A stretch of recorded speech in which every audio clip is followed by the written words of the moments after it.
You're listening to Nightmare on Film Street. The current time is 6:66. Traffic is clear ahead from here to the afterlife, but it's hell outside. For the next hour, you're on Nightmare time. So, let's give a grave welcome to our hosts, Jon and Kim. Hello again, fiends, and welcome to Nightmare on Film Street, the horror movie podcast for the casually obsessed. I'm Kimmy. I'm Jon. And this week we are talking about a little slasher film from 1998 called Urban Legend. One of the many Scream copycats. I don't even want to hear it, Jon. I don't even want to hear and it. Personally, not from you. One that I think transcends the label we've all given it, including me. This is 100% in the wake of Wes Craven's Scream, but I think is one of the better examples of like what a slasher should be in the 90s. Yeah, I will say Scream created a 90s slasher resurgence. It's good to put Kim like up against the wall. Like at the beginning of the episode, you've already got your haunches up. You're like, ah! No. In the same sense that like Hostel and Saw are not copycats of one another, but part of the torture porn subgenre of the early 2000s. This isn't a meta horror. It's not playing with horror movie tropes. It is playing with urban legends. Yeah, see, that's what makes it interesting. That's what puts it in the same, like under the same umbrella, but in its own category. It's like they are both slashers that are pulling from decades old traditions. Mm-hmm. But 100%, this movie wouldn't exist without Scream. It's fucking its own thing. And yeah, no, absolutely. But Friday the 13th wouldn't exist without Halloween. Halloween wouldn't exist without Black Christmas. So everybody shut your face. I really like this movie. No, this movie, like, this is one of those movies where I'm like, this movie's not very good. And also, if you say anything bad about it, I'll come after you. I do have a soft spot for this movie because it came out during a period where I was like just getting into watching these types of movies. Mm-hmm. Also, I was a weirdo kid who had an obsession with urban legends at this period. Of course. I was addicted to Snopes.com as a kid. It was like my most visited website. Like I looked up at all that shit, like all the creepy Disney legends and all that stuff. So I knew all of these legends going into the movie as like a kid. So every single one of them? Because there's a few in here where I'm just like, I don't know if this is a big one. Is there one that you could pinpoint that you didn't know? So when I was looking at the Wikipedia, they have a list of all of the urban legends referenced in the movie and all of the ones reenacted in the movie, including the famous Achilles tendon cut from underneath the car. Yeah, urban okay, legend. so that like, one, what is that? That one I didn't know was a legend. That is just something like that's just an attack in a parking garage. Yeah, like that famous urban legend where someone gets hit in the face with a hammer. Like, what are you talking about? It is the thing that makes this movie great, but you know that it's exactly what made it hard to write. We're just, we've got a handful of urban legends. They all have to fit. And there has to be justifiable connective tissue between those scenes. There has to be a through line, and we have to justify putting these characters into the situations that they get into, because sometimes it does feel a little weird. Damon, Joshua Jackson's character, is this, funny guy, class clown, comedian. He takes the lead character out to go, like, talk.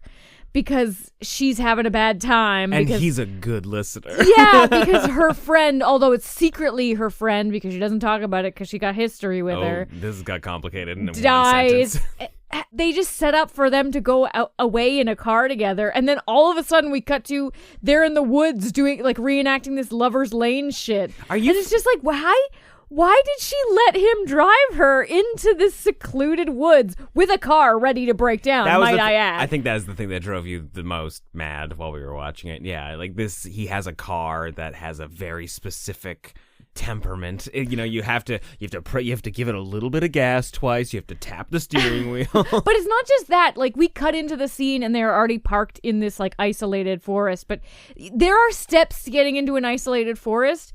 all of these points, we should have seen her protesting, being like, I think you're getting the wrong idea about this chat we were having. Yeah, who goes into the secluded forest for a heart-to-heart about someone that's someone close to you that has recently died?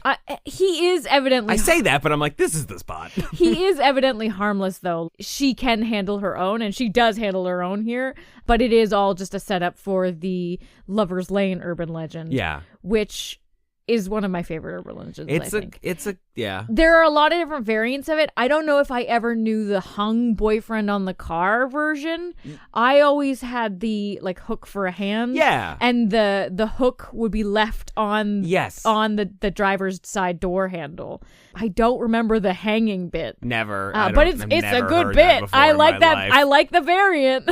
We heard the scratching on the roof of the car, and it turned out to be my boyfriend hung. Like, what a horrible urban legend. Well, the scratching is part of the urban legend, but isn't it like the hook on the handle? Yeah, I think that's what we later find out that it is that there is a crazy maniac who's escaped from a mental institution, which we heard it on the radio. We heard on the radio while we were making out.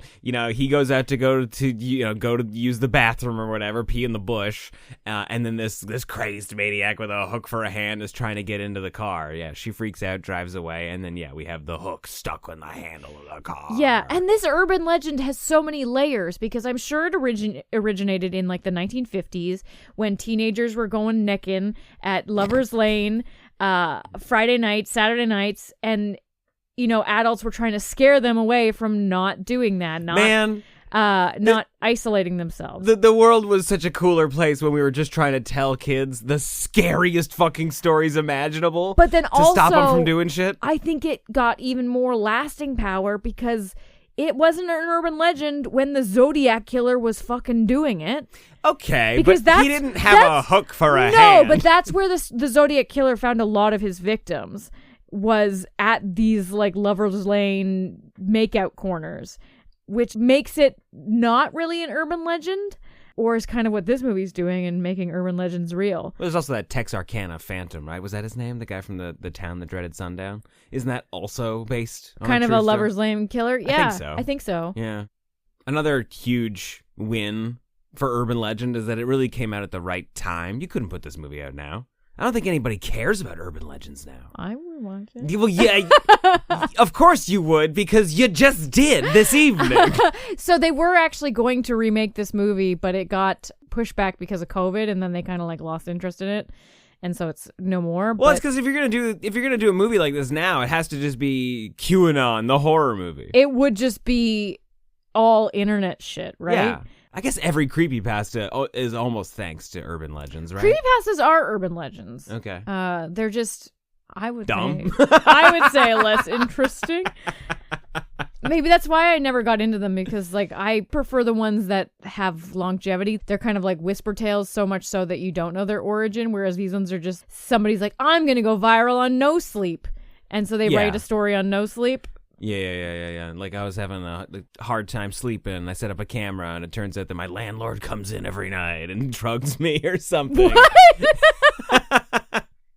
I remember that is what I remember reading, where somebody was like, yeah, I was having this, I feel like I never get a good night's sleep, and I always go to bed. I started going to bed earlier and earlier, and I just never feel rested.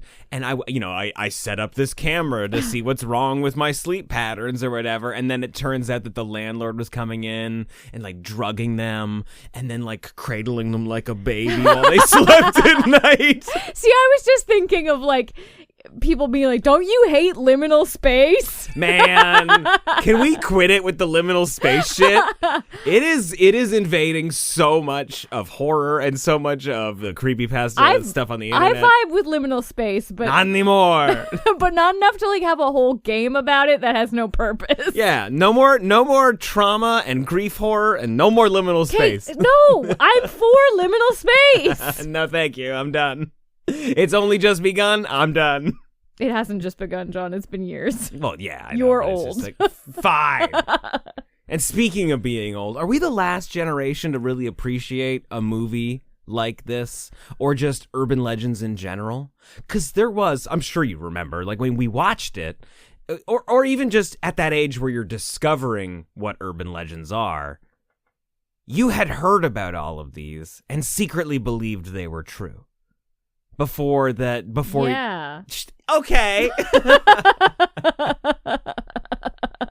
I guess I'm dumb. But I mean, there's tons of urban legends out there when we were kids in the 90s. And a lot of them were bad, and a bunch of them were celebrity related. We're like, did you know that Marilyn Manson threw a dog into the audience and he said, I'm not going to finish the concert until somebody kills this dog? Or that he had his bottom 2 ribs removed so he could blow himself? How did we make things go viral without the internet? That's what I'm saying. We were the last generation that kind of had that, where things went viral, but you didn't know it. It's just that somebody told you something that they heard from somebody else, and then you believed it, and maybe you told someone. And it never really occurred to you to fact check it. To fact check it, or that this was a game of broken telephone that was going across the entire country.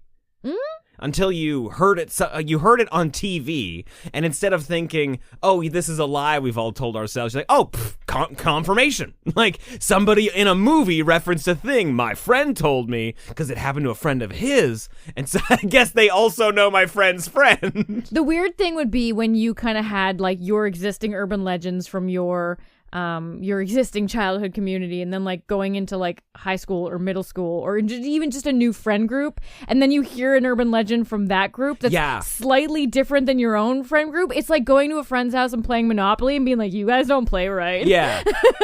But the thing is, when you heard their version, you're like, well, no, yours is a lie. Let me tell you the truth about it. Which is something that this movie nails, because all of the characters are like, no, but this actually happened. Yeah, Mikey died from the Pop Rocks. Or like my cousin or my friend, or I know someone. Which is kind of how urban legends persist, because somebody always kind of adds evidence to them. Yeah. Which is weird. It's kind of in the same way that like I think Ouija boards work, whereas like I don't think you're consciously trying to falsely add information, but you are pushing them along. So I think you are actively falsely adding information. I think you are falsely adding information and lying, but I don't know if there's a huge conscious effort to do it. Well, I think it's because when somebody tells you something and you think it's so true, you believe it, you want the person you're telling it to believe it as well. Oh, so you're just calling people liars then? Yeah, basically. I'm just saying that, like, you heard it, you think it's true, because the person who told you trust them, and they would tell you the truth. And because you want the next person who hears this to believe it as well, you say, well, it happened to a friend of mine. So now you know it's true. That's why we fucking are all about urban legends.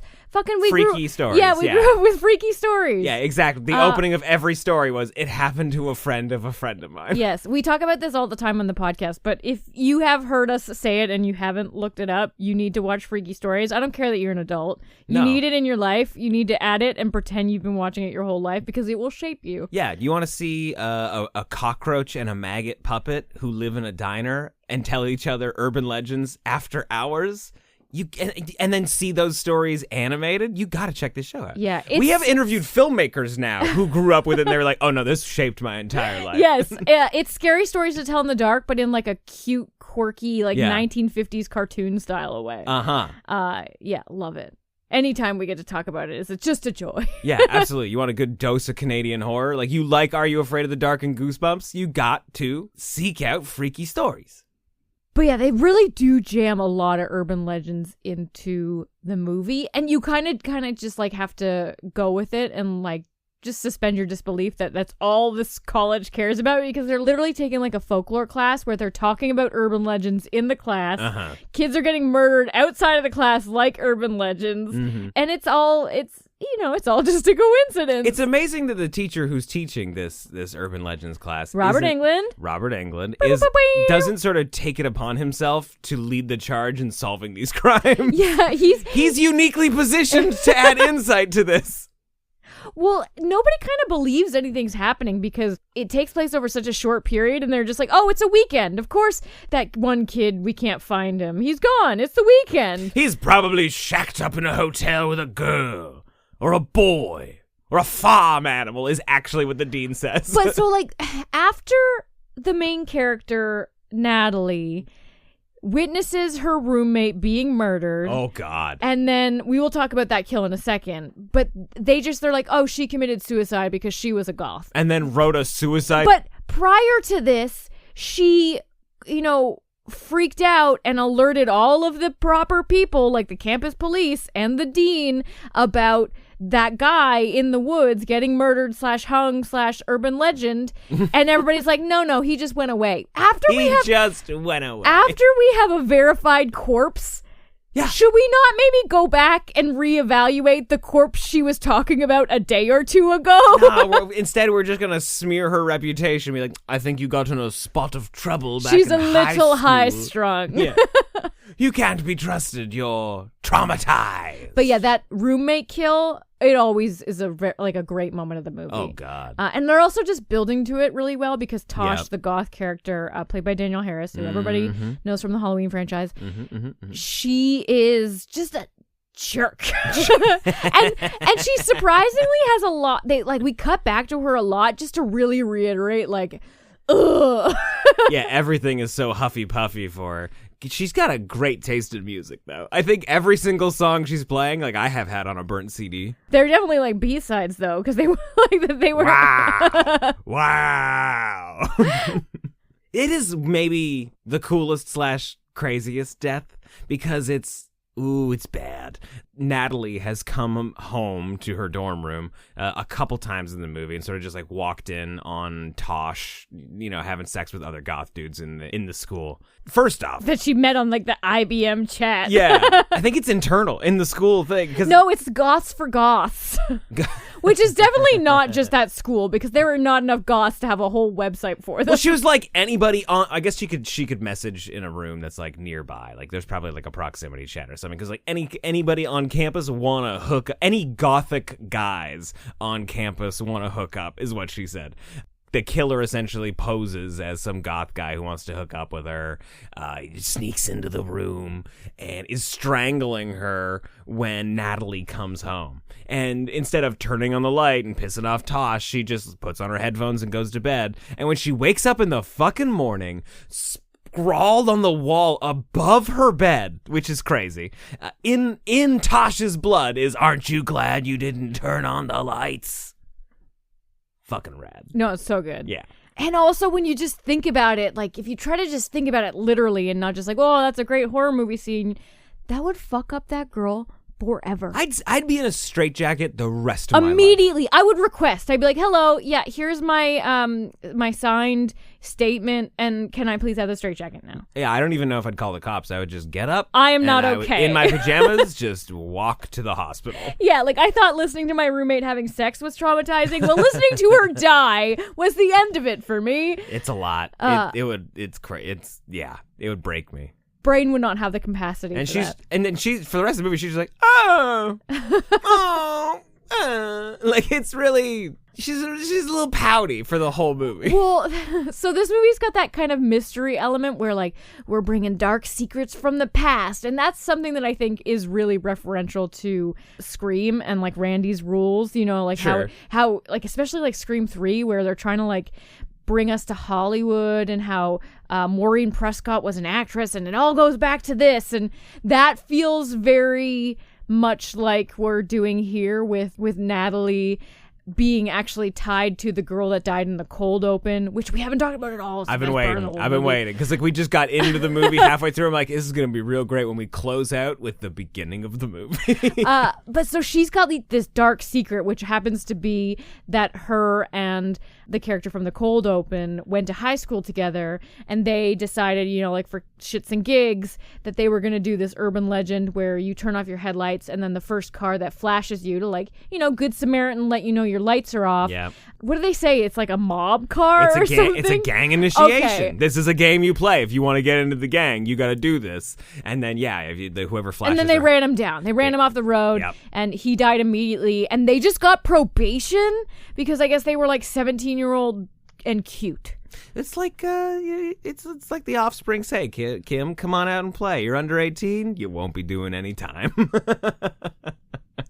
I remember seeing this urban legend on Unsolved Mysteries. Oh, really? Yeah, they were just like, it happens, and it happened right just like this. And they showed like an entire breakdown of it. It was just a clip from this movie. Probably. There were a couple episodes of Unsolved Mysteries where it was just like, people are getting run off the road and we don't know why. This good Samaritan stopped to help someone. The next thing they knew, they were being attacked and in fear for their lives. There was a period in the 90s where people were terrified of the highways after dark. Honestly, I don't know where like specifically it originated from, but I have like had the lifelong fear of being like pulled over by a fake police officer alone on a rural road. And then or trying to be like, okay, I'm slowing down, but I'm going to get off at the nearest gas station. I'm not stopping here in an isolated area. And then the cop just shooting me because I resisted arrest. Okay. Because what if it was like a real cop and they were like, what the fuck are you doing? But yeah, so that's a fear that I've had my whole life. Interesting. Yeah. Just, I don't know what to tell you. Tell me it's unfounded. It might be.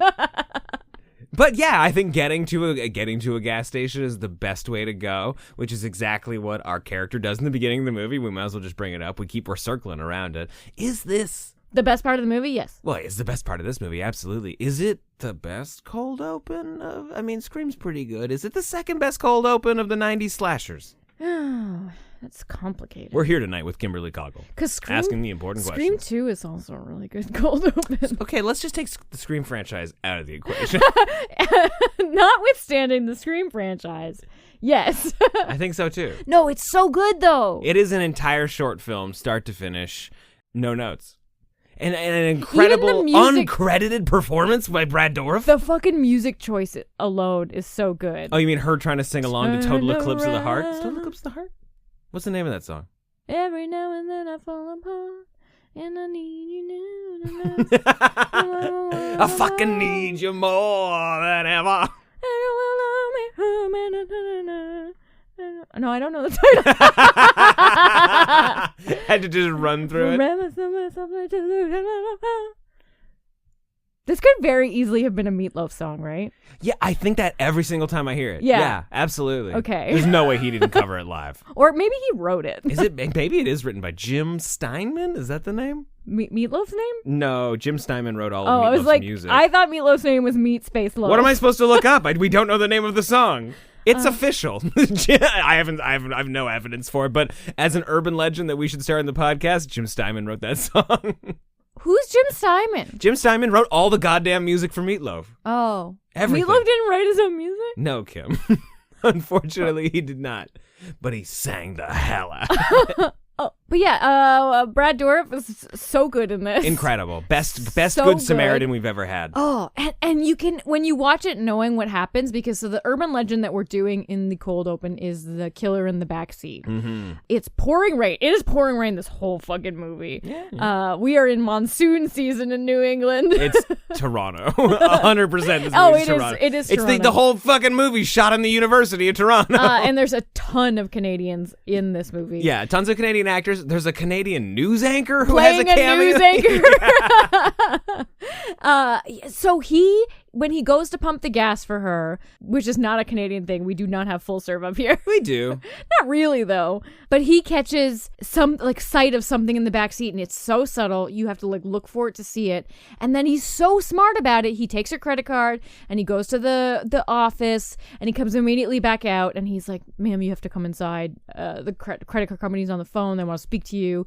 And he's very elusive about it. He doesn't explain anymore. And she's like, "Okay." But she's super wary of him because Brad Dourif is acting the shit out of it and is being really creepy and has a lisp. And He's not. I don't know if he's being creepy. It's just that it's raining. Yeah, it's raining. His hair is in his face and he has a lisp. Yeah, it's like no, he's got a stutter. Sorry. He's got a stutter. Yeah, you take any cute dog and put him in the rain, they don't look cute no more. You know? They do. And Brad Dourif is that cute wet dog in this movie, and she's just judging him. You can totally understand how she's building that in her head, though, because he gets her to come into the gas station. And well, then she's he a woman locks the alone. door. Guard Yeah. is up. Yeah, exactly. Right. Wish she had looked in her own back seat, though. But yeah, so she gets in there. She's uncomfortable. He locks the door as soon as she gets in there. So she's like, what the fuck? She checks the phone. It's doing that like, what is that deadline thing? Dial tone. Thank you. And she pepper sprays him, beats him up, breaks the glass, and escapes into her car and speeds the fuck off while he shouts into the rain, "There's someone in your back seat!" God, it's good. So good. It's also stop great- the movie there. It's over. I'm done. We don't need anything else. Tense.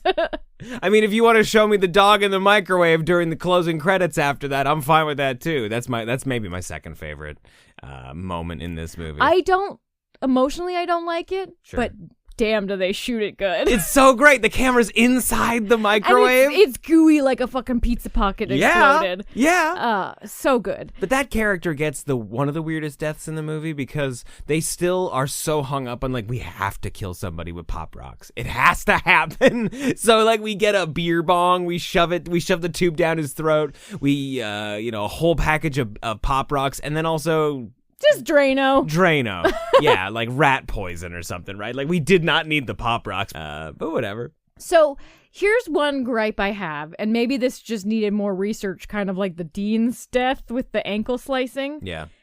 What urban legend is Tara Reid's death?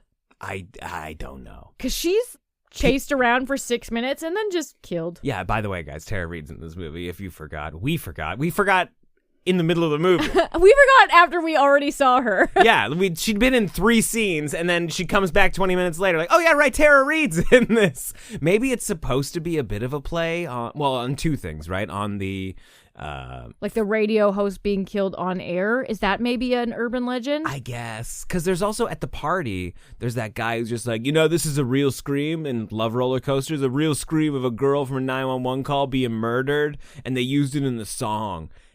When they hear her screaming at the party, they seem to think that it's a practical joke because of the anniversary of the school massacre coming up.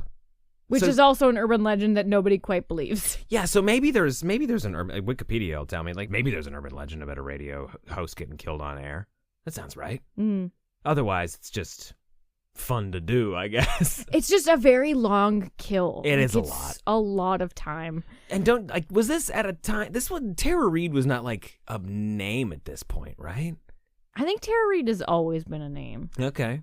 Good for her. Yeah. She was like a hot blonde in the 90s. It was a big deal. Done. Say no more. And she was also in Josie and the Pussycats, which was also a big deal. Oh, yeah, which I think came out after this. Yeah. Same with Van Wilder. Van Wilder came out after this. Everything came out after this. Not Scream.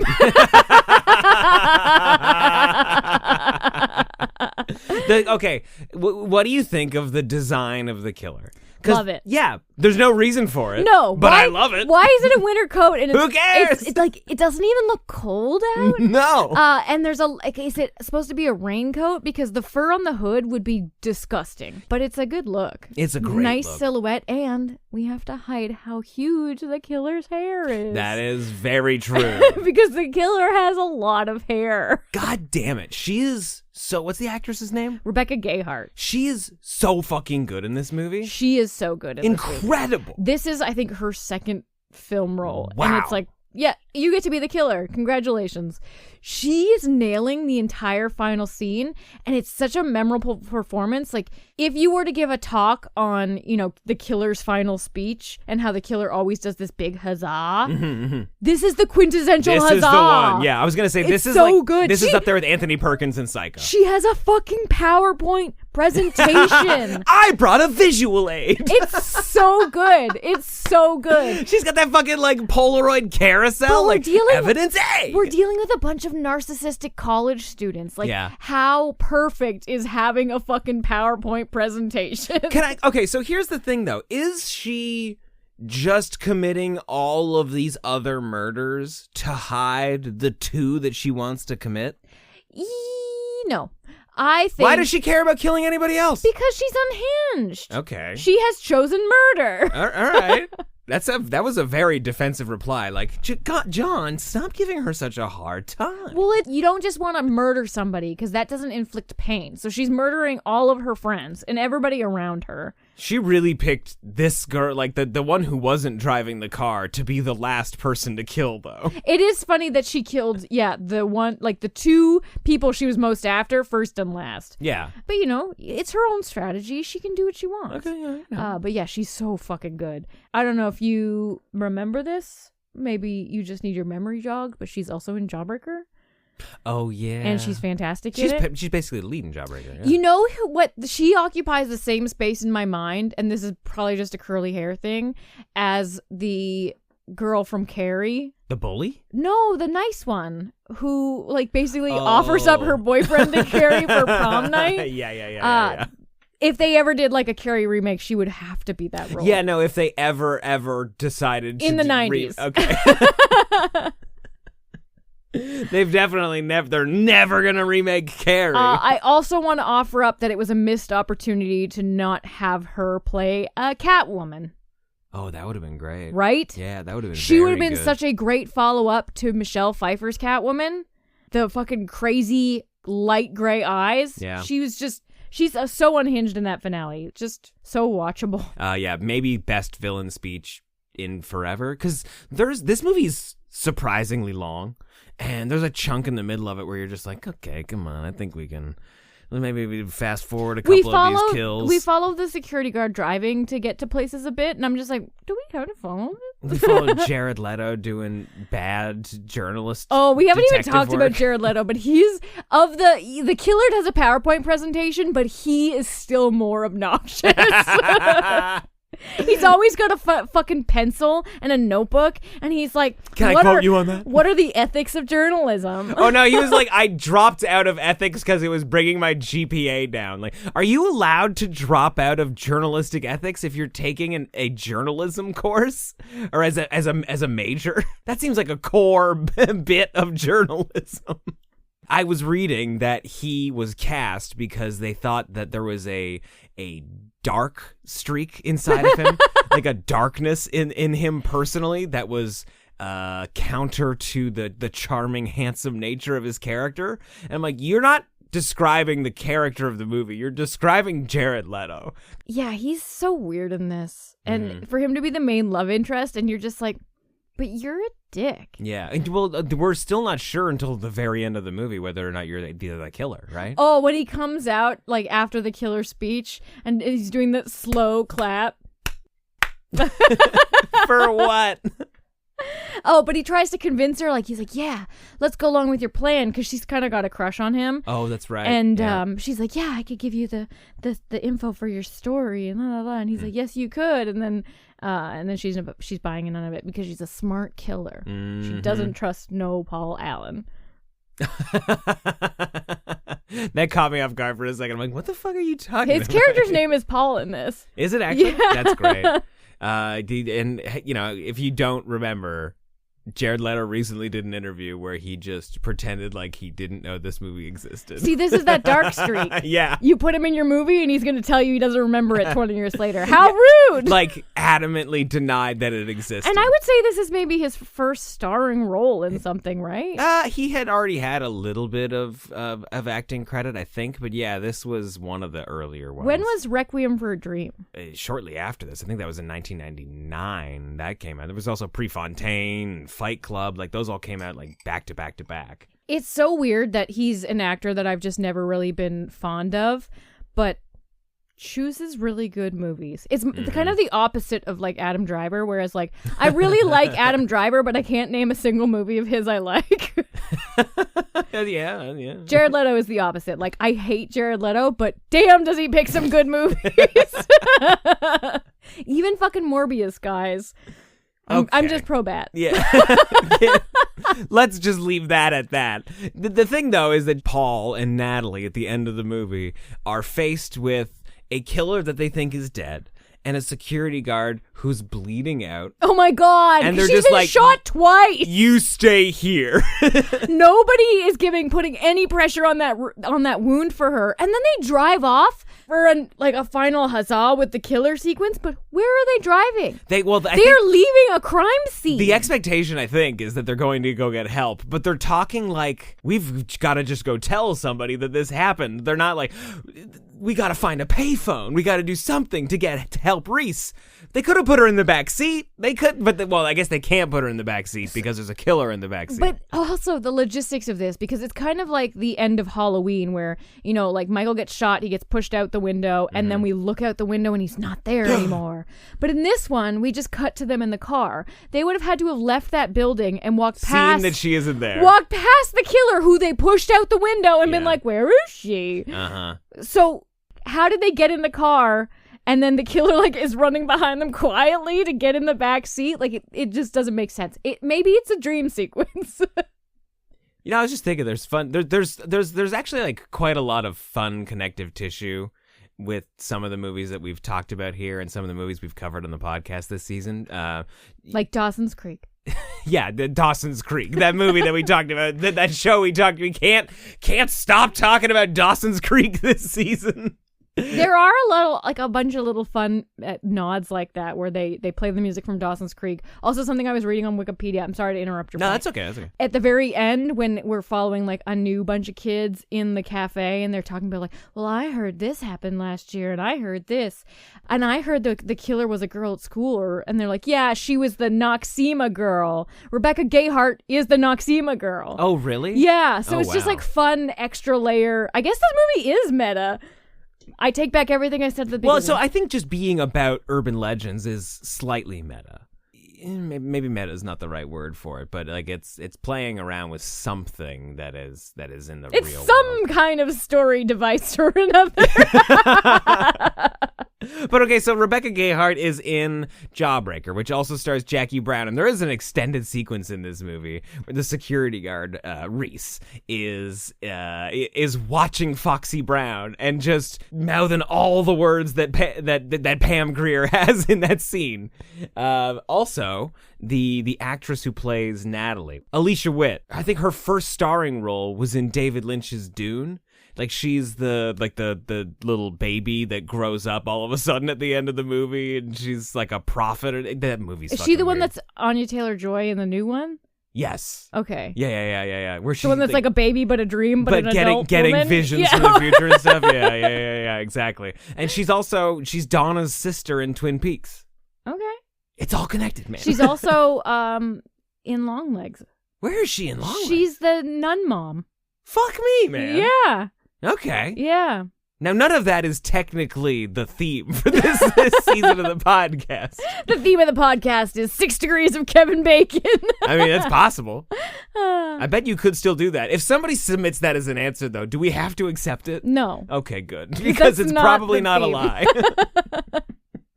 I do want to give a shout out, though, to Julian Richings, who is...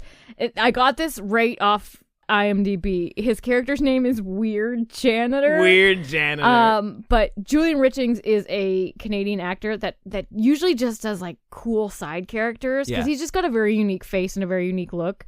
He's so good in this. He's so good in everything. And his role is surprisingly big, and it's kind of rude that his name is Weird Janitor. He's got lines of dialogue. He crashes a car. He picks up Natalie from the street, and he's like, I'll save you, basically. He delivers a story device right to Paul Allen's door. Yeah, and is also potentially a suspect throughout the movie. We keep cutting to Weird Janitor, and we're just like, maybe, I think maybe Weird Janitor did it. Yeah, no, Julian Richings, if you once you recognize him, you'll start seeing him in so much stuff because 80% of movies are filmed in Toronto, and he's in all of them. He's in The Witch. He's one of the council that banishes the family at the beginning of The Witch. He's also got a great full performance in Anything for Jackson, where he plays like he's, the movie's about two grandparents that'll do anything, including sacrificing a teenage girl to bring their dead grandson back from hell. True love. Yeah, it's fucking, he's great. He's amazing in pretty much everything. And it's always like such small parts, but he always knocks it out of the park. I did not expect to talk about Julian Richings so much. We were talking about him for like most of the movie while we watched it. Yeah. Like, this man's a consummate professional. I think he's in Cube. I think he's the first death in Cube. Man, that's a good movie. I love Julian Richings, yeah. Isn't that what we were talking about? But yeah, I dig this movie, and I always have such a fun time watching it. And it's a shame that the sequels aren't great. You say that, but we're definitely going to end up covering Final Cut at some point. We own it. Yeah. On VHS. And we have no need to upgrade. And also Bloody Mary, which has got some special effects in it. I have been wanting to revisit that. We covered that very early on in the podcast. All I remember is spiders. and somebody dies because they pee on an electric fence. I remember that. But it's directed by Mary Lambert, and I would love to revisit that now, knowing that.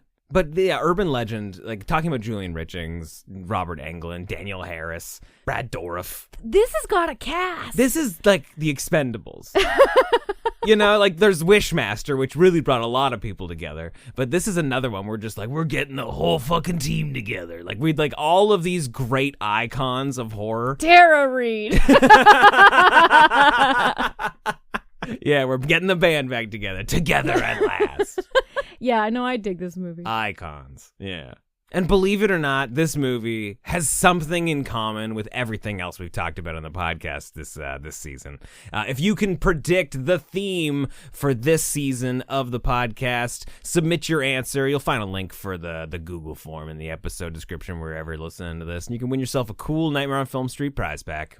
If you're a fan of the show and you want even more Nightmare on Film Street content, or you just want to support us, head over to the Fiend Club on Patreon. There's tons of bonus content. There's some exclusive rewards and access to a private area of our Discord where you can chat about all things horror. That is at nofspodcast.com/Fiend Club.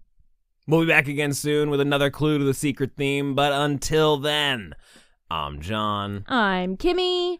Stay creepy. It appears you made it out alive, but we'll get you next time.